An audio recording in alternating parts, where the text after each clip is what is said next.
The moral court is now in session. You may be seated. Today's morality case concerns Sam Norris, a man once forced to walk a narrow ledge above the city, who later forced another man to do the same, leading to Tony Kressner's death. He stands accused of moral hypocrisy, adultery, and revenge disguised as justice. Prosecution, your opening statements? Your Honor, will show that Stan Norris, though a victim of cruelty by the hands of another man, chose to repay evil with evil, an eye for an eye, per se. He claimed survival, but what was it he really thought? Indeed, it was vengeance. He could have walked away and not have made such an extreme and rash decision, but instead, he made himself judge, jury, and executioner. This is not a story of heroism nor vigilantism. This is moral corruption. Your Honor, the defense will show that Mr. Norris acted under extreme duress and trauma. He was terrorized, blackmailed, coerced, and nearly killed by Tony Kressner. His so-called revenge was an action of survival, not sadism. We will prove that Norris' morality didn't vanish. It simply adapted under pressure, the way any human would. Very well. The court will now hear the three witnesses brought in.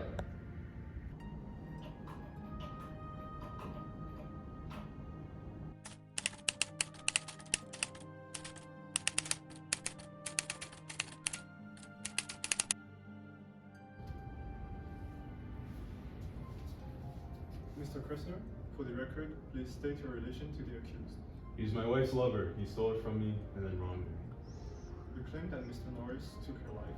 Took my life? He did more than that. He loyaled to bet. I was fair. I gave him the same choice I give everyone. Walk the ledge and win, fall and lose. He wasn't fair. Fair?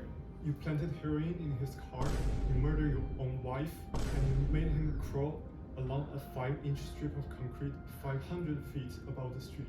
Details, counselor. I never touched him. He's the one who attacked first. I never used violence. He agreed to my terms. Free will, remember? He walked that ledge because he believed he could win, because pride always whispers louder than fear. And after he survived?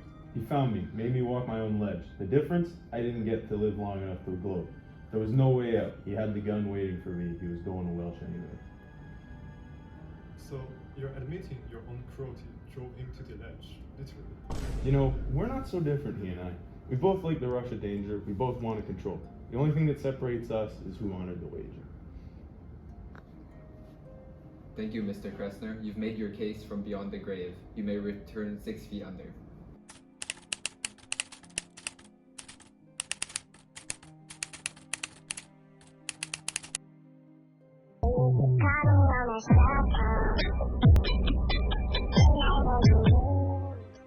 Mr.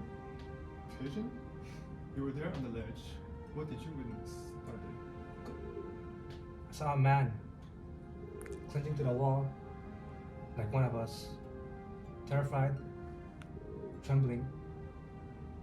I remember the wind lifting his hair and his breath shaking the air. He looked at me and I thought he was one of us, trapped between the sky and death. He also looked tasty. His flesh so warm and tasty. Thought I might steal a nibble or maybe two. Then what happened? The fear changed. His eyes stopped bleeding. They hardened after he got off the ledge. He wasn't begging anymore. He was smiling at Kressner after getting the upper hand, the same way as Kressner did before. But what do I know? I was looking at those tasty heels. So, in your view, Mr. Norris' fear became something darker. Humans think fear makes them victims, but But fear can also give wings to cruelty. You're a bird? What do you know of morality? Enough to know when something alive chooses to watch another fall. Thank you, witness. Sometimes truth flies in on strange wings.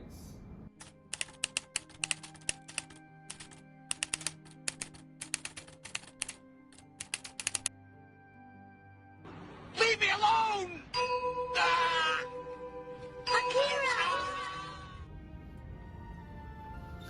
Doctor, based on your analysis, how do you interpret Mr. Norris' behavior?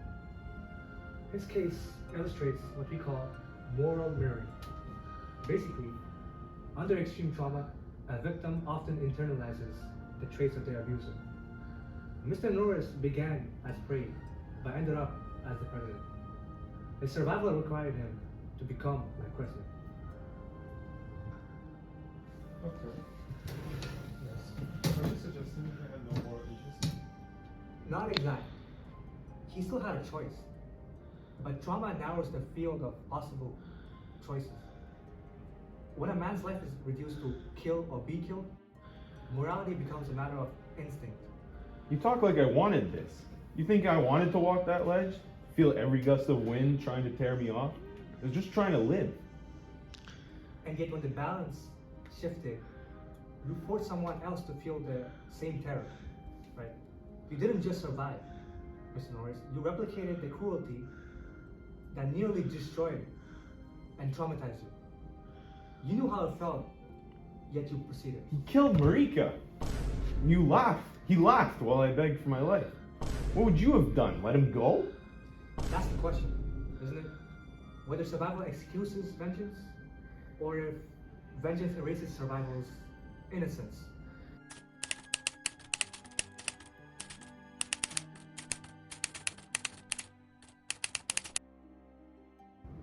This court has listened to both reason and remorse. We have heard from the living and the dead, from beasts and from experts, and none had given us a clear answer or substantial evidence. That alone says something about the nature of morality.